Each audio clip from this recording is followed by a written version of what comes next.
while we were here, all right, my sergeant served a search warrant on your property. Okay? We have Kayla.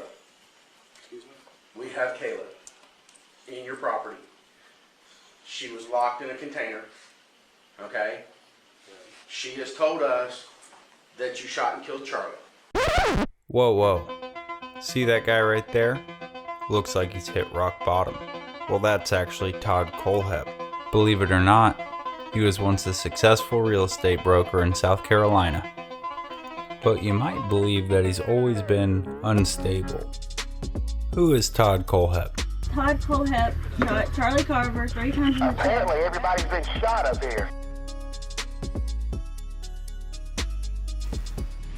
Everybody's laying down in a pool of blood. We know he killed at least 7 people between 2003 and 2016, but there's a good chance there are many more victims. From a very young age, the people around Todd recognized that he was unstable. As a young child, he threatened to kill his mom. He killed his goldfish with Clorox bleach because he wanted a gerbil. He locked a boy in a dog cage and rolled him around the street until he cried. A devil on a chain. That's what that boy's mom called Todd Kohlhepp. Todd was being raised by his mom, and she was doing everything she could to raise him as a normal child. She took him to therapy. He was on medication, but nothing seemed to work. And at one point she threw up her hands and she gave up. She sent her 14-year-old son to live with his father. And that's where things really went downhill. Todd developed a crush on a girl at school. When he mustered up the courage to tell her, she friend-zoned him hard. But Todd, even from a young age, would take what he wanted if it didn't come easy. The girl lived on Todd's street, and their homes happened to share a back alley. Seeing this as an opportunity, he devised a plan to take what he wanted, and then he carried it out without hesitation. 15-year-old Todd waited until his father was out of town for his window to strike. He retrieved his father's pistol, and he waited for the girl's parents to leave, watching from the comfort of his own home. Once he saw them leave, he walked over to her place and he lured her out into the alley. He put the gun to her head and he walked her back to his dad's house. When he got her back to his room, he used duct tape to cover her mouth and he tied her to the bed with rope, materials that he had prepared ahead of time. He laid a large knife next to the bed and he started to rape the 14-year-old. And when he finished, he untied her and told her if she told anybody that he would kill her younger siblings. Too bad for Todd, one of these siblings that he was threatening to kill had called the cops about his missing sister and her absence. When she got back, the police were already waiting on her, and she told them everything. And Todd was arrested thereafter. He was made to get a psychological evaluation. He seemed to show no emotion, no remorse. So Todd got 15 years for his violent crime. Kohlhepp was released from prison after serving 14 years. While in prison, he graduated from Central Arizona College with a bachelor's degree in computer science. He started working as a graphic designer for Seven Sons and Company in Spartanburg. He worked there until November 2003. Only 2 years out of prison at this point, he went into the Superbike store and he bought a bike. Todd had no experience riding and was most likely looking for a shortcut to being an interesting person. When it turned out that it was too much bike for him, Todd returned to the store to see if he could exchange it, maybe for something smaller. According to him, he was teased by the employees, and he left in a fuss. A couple days later, the bike was stolen before Todd got to show anybody how cool he was. Since somebody from the shop had dropped it off, and they had bullied him, Todd assumed that they had stolen it, and he was going to get his revenge. On November 6, 2003, Todd entered Superbike Motorsports in Spartanburg County, South Carolina, and he murdered 4 people before walking out.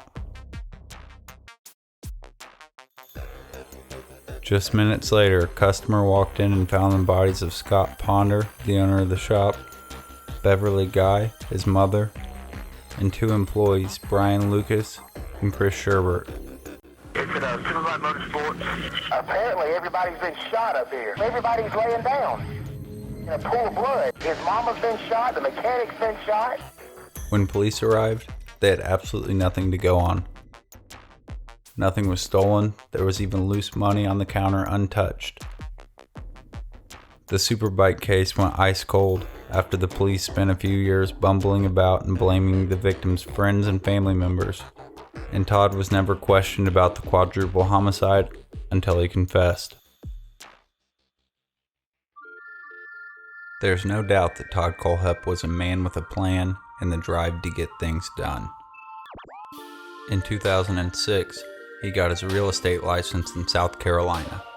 And in 2008, he continued to build his credentials, getting a bachelor's in business administration and marketing. After having success as an agent, he opened his own brokerage, TKA Real Estate, which he ran out of his Moore, South Carolina home. At its largest, it grew to have 12 agents. His success was a good disguise for the monster that he was hiding within, but the people close enough to him could see right through the cracks. He was overly forward with his female peers. He would shamelessly watch porn while he was in his office, subjecting his employees to several awkward encounters.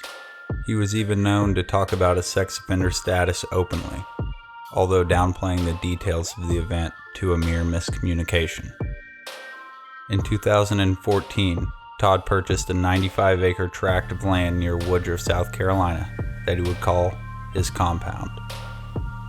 There, he began to stockpile weapons and survival gear. Despite it being technically illegal for him to own a firearm because of his felon status, it didn't seem to be an issue for Todd. He amassed a trove of weapons on his property, including dozens of guns, suppressors, and pallets of ammunition. And then he began to carry out his next plan. Johnny and Megan Coxey were not the most upstanding citizens. In December 2015, they had just been released from jail.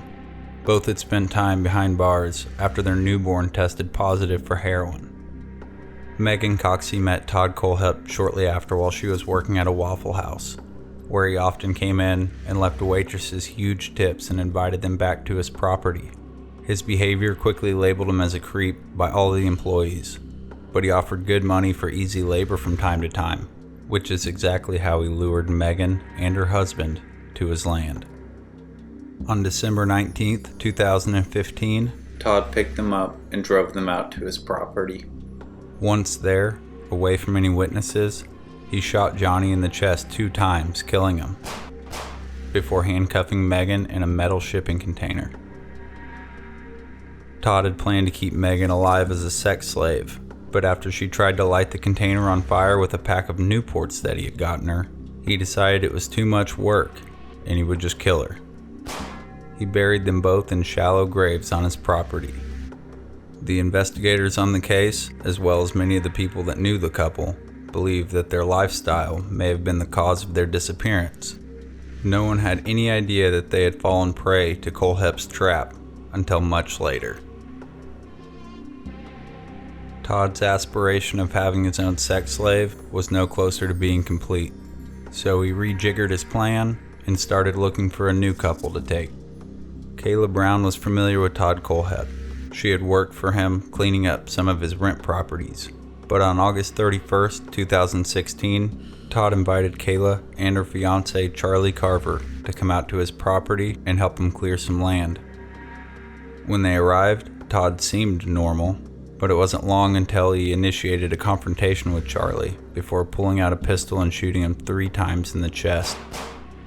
After he forced Kayla to watch as he rolled up her fiancé in a blue tarp and put him in the bucket of a tractor, he locked Kayla in the same shipping container that Megan Coxey had been in.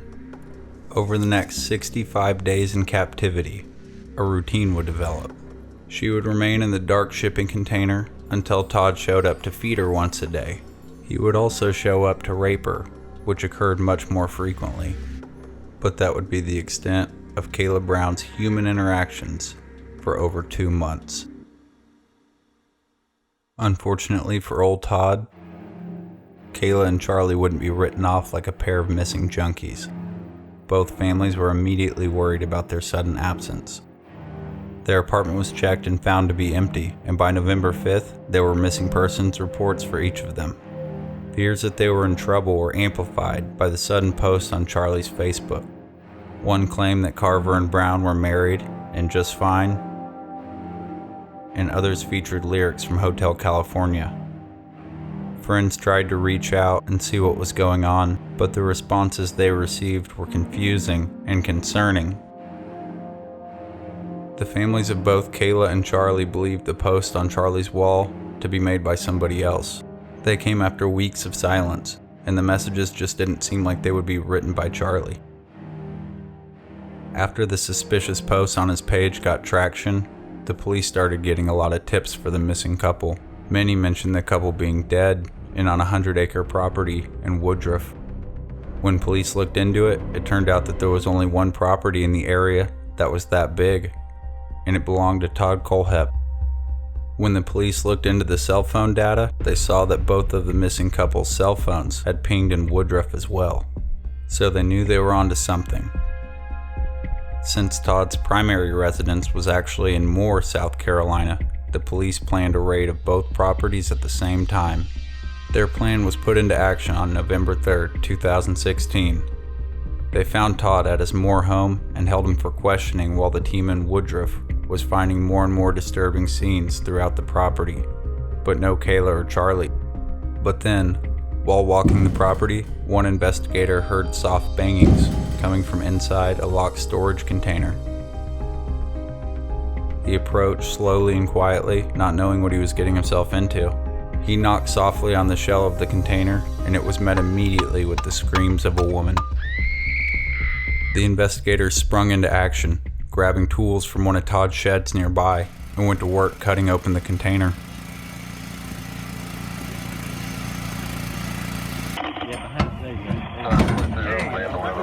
Watch out, y'all move.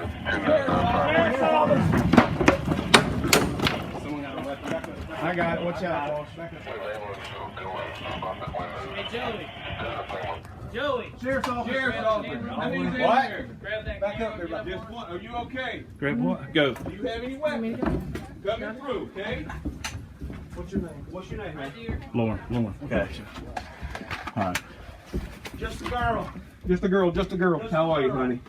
We're bolt cutters. This is our investigator. He's a paramedic. Oh, yeah. Okay, we're gonna get you out of there, okay? Just hang loose for me. Do you know where your buddy is?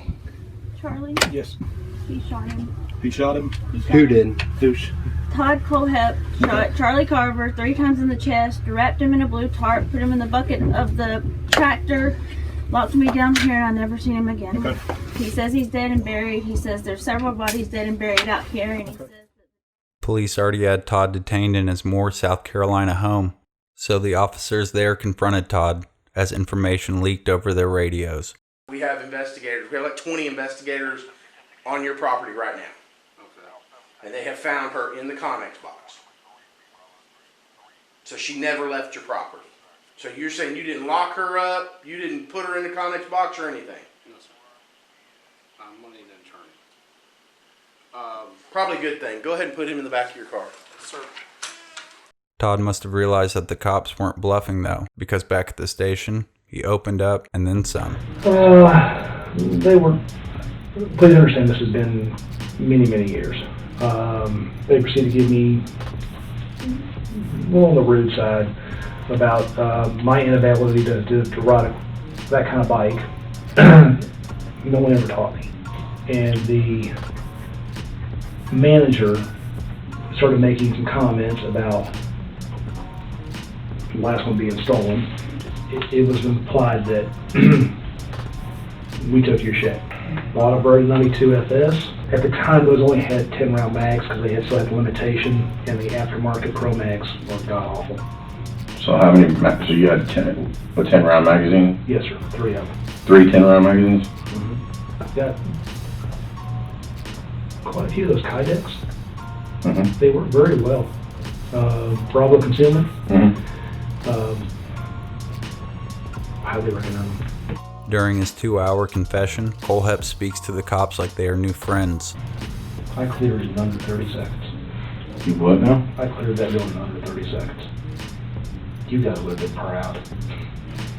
I'm sorry, but you guys would have been proud. Proceeded to go to the back mechanics area, walked up, pulled out the Beretta, put the safety off. And what happened? Shot the mechanic twice. Downward angle. No, what'd you say they heard? They had heard the gunshots in the back and were coming this way to figure out what had happened. All of a sudden I had 3 people in front of me. Mom was the closest, and I shot her 2 to 3 times in the chest. Not my best work. The owner and the manager ran for the door. Popped a few rounds and got one of them in the back. And he crumpled in the door. Okay. Did a tactical reload. When I did my reload, before this guy got out, I put 2 in him and he actually fell outside. Went out to the front parking lot, and I put a round through the guy's forehead. He boasts about all the awful things he has done and describes his murders in great detail. Basically offered her the job, offered to let him go in and come work as well. And I picked him up and I drove him to my land to get supplies. Shot him twice in the chest. Okay. He dropped forward. When he dropped forward, I went around him and put another one through his spinal column. Okay, and you shot her? Not exactly. I didn't know what to do with her, man. One side, I really wanted to drop her. The next side, I really, I kind of wanted to save her ass. I went down to the Connex, cleaned out the back area, because I had shit all in there. Put her back there, told her to calm the hell down, let me rethink this crap.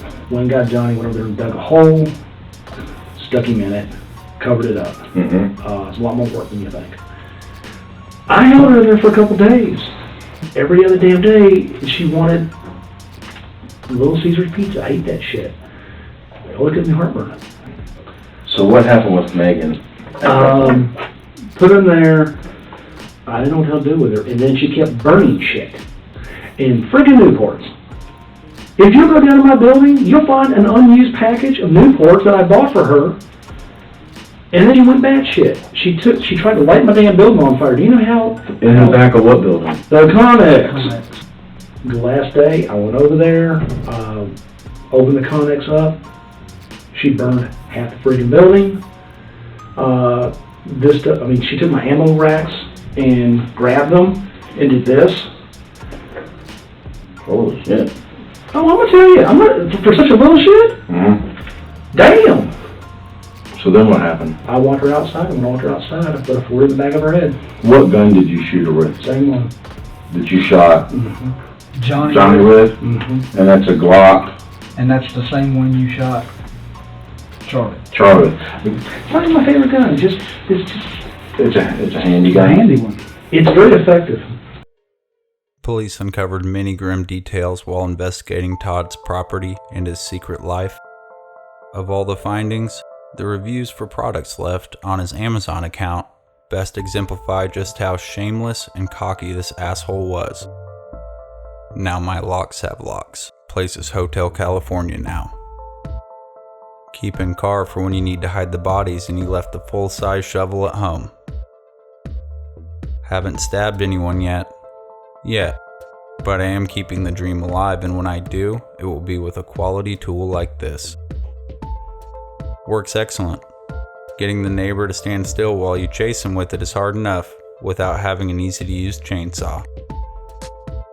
If someone talks back, go old school on them by putting this in a sock and beating them. They will not appreciate the hardened steel like you will. Works great on shipping containers. Prime, man, just can't beat that shit. 2-day shipping. On May 26, 2017, Kohlhepp pled guilty to 7 counts of murder. The 4 Superbike murders, Johnny and Megan Coxey and Charlie Carver, in a plea bargain to avoid the death penalty. At the time, his attorneys swore that there were no more victims as a part of the deal, but Todd has spoke consistently since then of having killed more. It could be another attempt by Todd to seem more interesting, but there's a very good chance that Todd Kohlhepp has claimed many more victims.